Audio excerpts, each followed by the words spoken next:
చూస్తున్నారులా నక్కి నక్కి ఎట్లా పోతున్నాడో గీ మోతెవారే.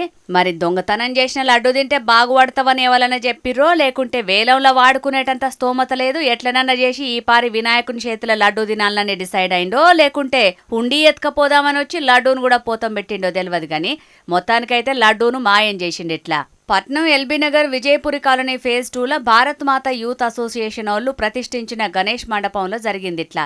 ఇక వాళ్ళు మండపం లోపట బయట సీసీ కెమెరాలు పెట్టుట్లా ఈ లడ్డు దొంగతనం ముచ్చట బయటపడ్డది. ప్రతిరోజు పూజలు అయి జరిపి రాత్రి 11:30 వరకు మేము ఇక్కడే ఉన్నాం. రాత్రి 12 గంటల 11:30 దాటిన తర్వాత అర్ధరాత్రి టైంలో ఎవరో కుర్రోళ్ళు వచ్చి స్టేజీ మీద కట్టెను పైకెత్తుకుని దూరి లడ్డు పట్టుకుపోయారు, డబ్బులు పట్టుకుపోయారు. ఎంతో పవిత్రంగా పూజ చేసిన దానికి వాళ్ళు ఇలా చేయటం మాకు చాలా బాధగా ఉంది. ఇదిట్లుంటే పట్నం మీర్పేట్ జనార్దన్ రెడ్డి కాలనీలున్న గణేష్ మండపంలో భక్తులు మంచి గాఢ నిద్రలుండంగా ఇగో ఇట్లా బండి మీద ఇద్దరు బద్మాషిగాళ్ళు వచ్చి లడ్డును ఎత్తుకపోయిర్రు.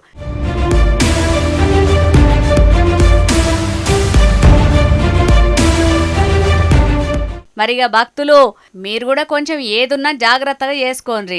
అటంకా పొరపాటు జరిగితే మళ్ళా నింద దేవుని మీద పోతుంది.